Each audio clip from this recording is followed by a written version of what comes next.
You know, there are American heroes who don't like this idea. Neil Armstrong, Gene Cernan have both testified against commercial spaceflight and the way that you're developing it, and I wonder what you think of that. I was very sad to see that, because those guys are, those guys are heroes of mine, so it's really tough. I wish they would come and visit and see the hardware that we're doing here. And I think that would change their mind. They inspired you to do this, didn't they? Yes. And to see them casting stones in your direction. It's difficult. Did you expect them to cheer you on? So they're hoping they would.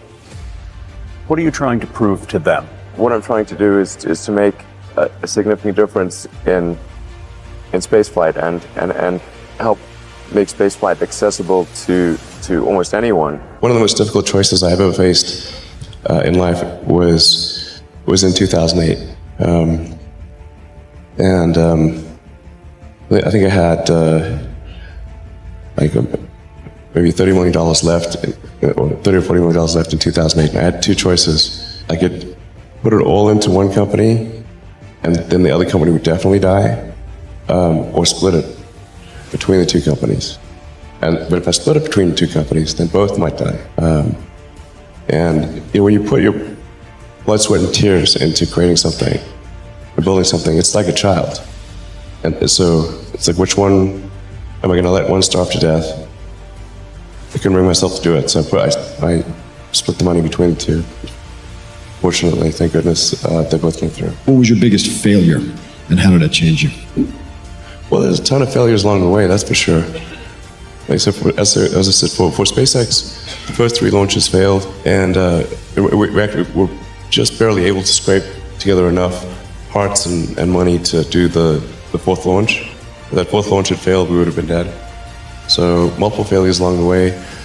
I tried very hard to get the right expertise in for SpaceX. I tried hard to find a great chief engineer for the rocket, but the good chief engineers wouldn't join, and the bad ones, well, there was no point in hiring them. So I ended up being chief engineer of the rocket. So if I could have found somebody better, then we would have maybe had less than 3 failures. That 3rd failure in a row, did you think, I need to pack this in? Never. Why not? I don't ever give up. So many people tried to talk me out of starting a rocket company. It was crazy. One good friend of mine collected a whole series of videos of rockets blowing up and made me watch those. He just didn't want me to lose all my money. We're doing these things that seem unlikely to succeed, and we've been fortunate, and at least thus far they have succeeded. And now is the time to take risk. You don't have kids. As you get older, your obligations increase. And once you have a family, you start taking risk not just for yourself, but for your family as well. It gets much harder to do things that might not work out.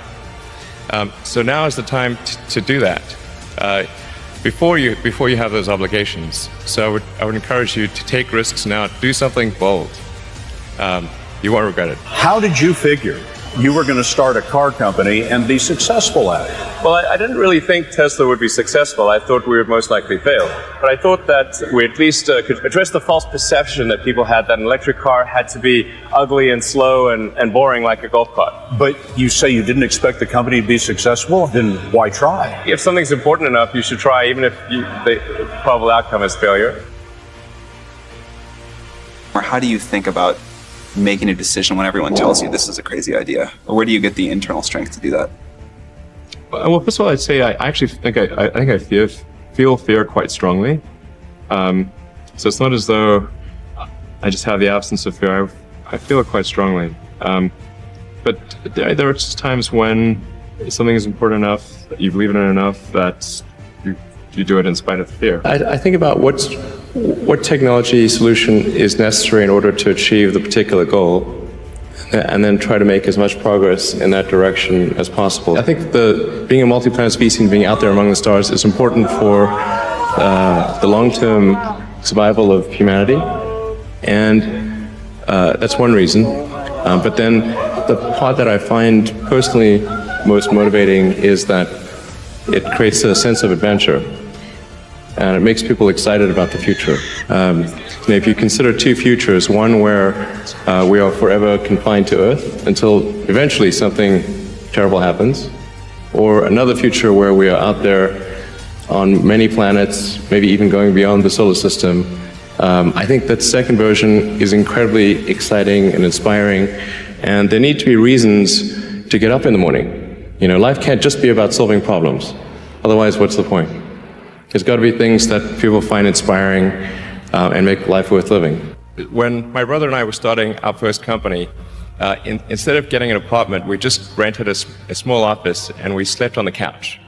And we showered at the YMCA, and we're so hot up we had one computer, so the website was up during the day, and I was coding at night, 7 days a week, all the time. And I sort of briefly had a girlfriend in that period, and in order to be with me, she had to sleep in the office. So work hard, like every waking hour. That's the thing I would say particularly if you're starting a company. Whatever area that you get into, given that even if you're the best, there's always a chance of failure. So I think it's important that you really like whatever you're doing. If you don't like it, life is too short. If you like what you're doing, you think about it even when you're not working. I mean, it's something that your mind is drawn to. And if you don't like it, you just really can't make it work, I think.